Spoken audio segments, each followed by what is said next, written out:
teman-teman semua, ada pepatah mengatakan, tak kenal maka tak sayang. Maka dari itu, izinkan saya memperkenalkan diri. Saya Rizky Aprilia Sukuseta, dengan NIM 292020-155. Saya mahasiswa dari Universitas Kristen Satya Wacana dari Fakultas Keguruan dan Ilmu Pendidikan dengan prodi PGSD. Pada video kali ini, saya akan membahas mengenai strategi calon pendidik dalam menghadapi perkembangan dunia. Langsung saja pada pembahasan pertama, yaitu apa motivasi menjadi guru dan mengapa penting. Nah, menarik nih teman-teman untuk dibahas. Jadi motivasi menjadi guru itu biasanya karena dorongan orang tua atau saudara. Dapat juga karena ingin mendapatkan pekerjaan yang mapan dan ingin melakukan perubahan untuk bangsa, terutama pada bidang pendidikan ini, teman-teman. Dan mengapa motivasi menjadi guru itu penting? Karena motivasi ini itu menentukan dampak yang akan kita lakukan nantinya, teman-teman. Jadi kita harus merefleksikan kembali misi-misi yang sungguh-sungguh ingin kita perjuangkan, yaitu sebagai calon pendidik atau sebagai guru. Lalu apa sih yang dibayangkan tentang pekerjaan guru? Nah, pekerjaan guru itu biasanya dibayangkan dengan jam kerja yang pendek dan banyak liburnya.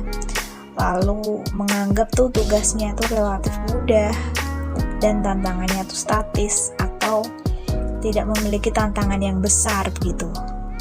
Padahal dari hal-hal yang dibayangkan itu ada banyak tantangan yang dihadapi seorang pendidik. Dari hal-hal yang sudah dibayangkan tadi, sebenarnya ini dia tantangan pekerjaan guru yang sesungguhnya. Nah, yang pertama itu adalah selalu ada tugas yang dikerjakan di luar jam atau hari kerja, yaitu membuat rencana pembelajaran, menyusun asesmen atau penilaian, dan menyusun laporan belajar hingga berkomunikasi dengan wali murid atau orang tua. Dan yang kedua itu adalah tantangan guru itu adalah menghadapi sejumlah murid yang beragam pada waktu yang bersamaan.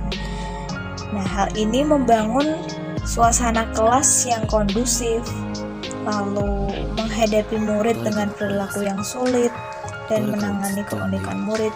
Nah, padahal kan karakteristik murid satu persatu itu kan berbeda-beda, sehingga guru itu harus mampu memahami karakteristiknya masing-masing.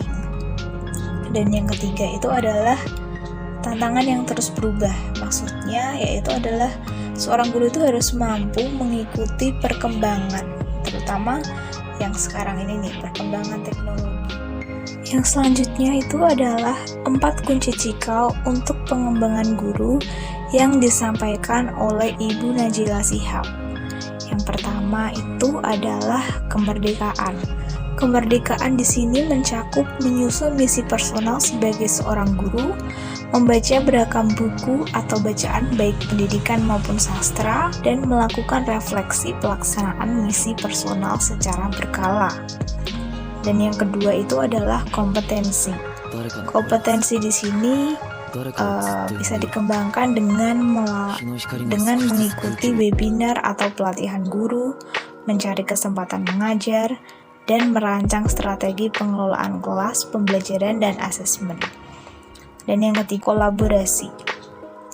Kolaborasi di sini bisa dikembangkan dengan menjadi peserta kegiatan komunitas guru, menjadi anggota komunitas hobi, dan menjadi relawan pada organisasi pendidikan.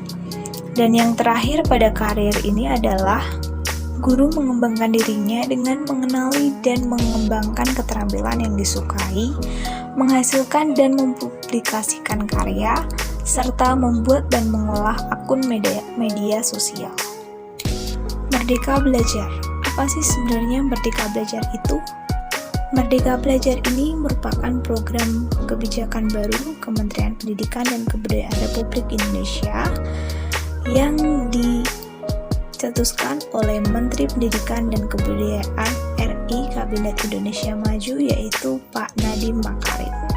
Pak Nadiem Makarim membuat kebijakan Merdeka Belajar bukan tanpa alasan. Pasalnya, menurut penelitian Program for International Student Assessment tahun 2019 menunjukkan hasil penilaian pada siswa Indonesia hanya menduduki posisi ke-6 dari bawah untuk bidang matematika dan literasi. Dan Indonesia menduduki posisi ke-74 dari 79 negara. Merdeka Belajar ini meliputi komitmen, mandiri, dan refleksi. Pada komitmen ini berorientasi pada tujuan dan pencapaian, sehingga pelajar nantinya akan antusias untuk terus mengembangkan diri dalam berbagai bidang. Dan yang kedua itu adalah mandiri, yaitu pelajar mampu mengatur prioritas pengerjaan. Pelajar dapat menentukan cara-cara yang sesuai untuk bekerja secara adaptif. Yang ketiga, refleksi. Nah, pada refleksi ini, pelajar mampu mengevaluasi dirinya sendiri terhadap kelebihan dan keterbatasannya, sehingga pelajar paham hal-hal yang perlu ditingkatkan dan bagaimana melakukannya. Merdeka Belajar menurut Ki Hajar Dewantara yaitu berarti bebas dari hal yang membelenggu dan bebas merumuskan kehendak untuk mewujudkan potensi diri. Sehingga dengan Merdeka Belajar, kita sebagai pendidik bahkan peserta didik mampu menghadapi revolusi industri 4.0.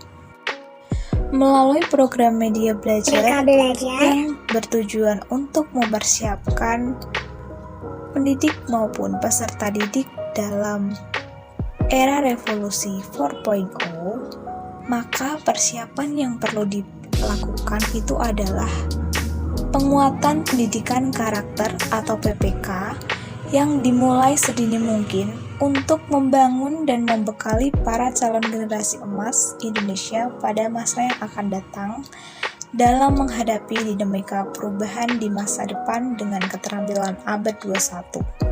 Yang kedua adalah penguatan Higher Order Thinking Skills atau HOTS. Dan yang selanjutnya adalah menerapkan prinsip 6C, yaitu Critical Thinking, Collaborative, Creativity, Communication, Citizenship, and Character. Dan yang terakhir adalah penguatan literasi melalui Gerakan Literasi Nasional atau GLN.